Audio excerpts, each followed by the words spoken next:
Matias and Narvaez presenting a video report over the Uncle Tungsten book that I checked out. The first 5 chapters.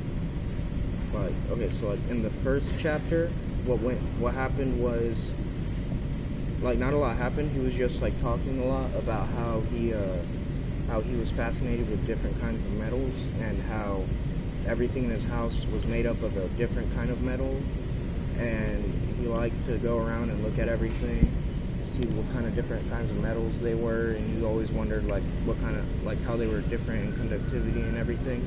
And every single time he had a question about them, he would go up to his mom, and his mom would tell him everything she could about the metals and the different elements that he had questions about at the time. And then he would tell, and whenever she couldn't answer a question, she would tell him to go ask her dad, who would fill him in on the rest. That was chapter 1, pretty much. And chapter 2 was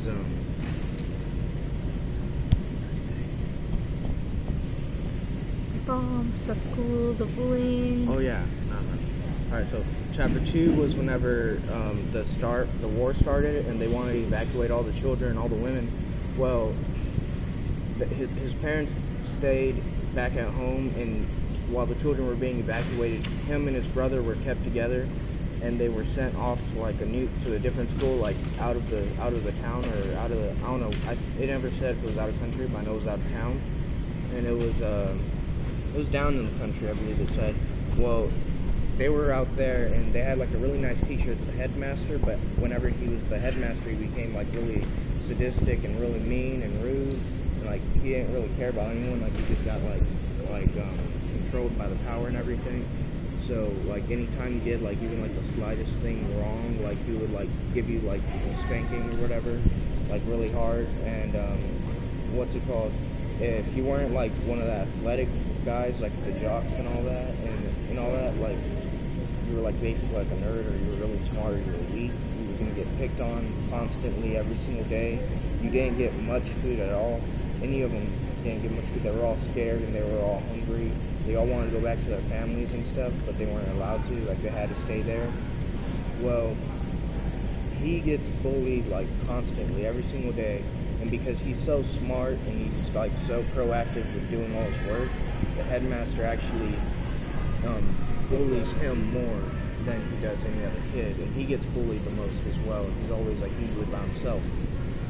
And what's it called? Well, that's about chapter 2. It was all about him at the school.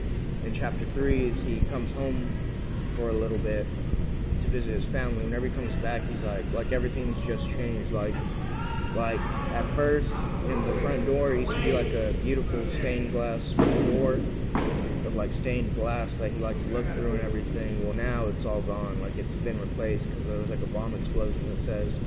And well, he just keeps going around, walking around his house, looking at how different it is, and he realizes his nanny isn't there, his brother's nanny isn't there, the cook is no longer there, and the chauffeur that usually drives him around isn't there, because the mom finally decided to start driving her own car, even though she was like, because like now she's like 50 years old. And what's it called?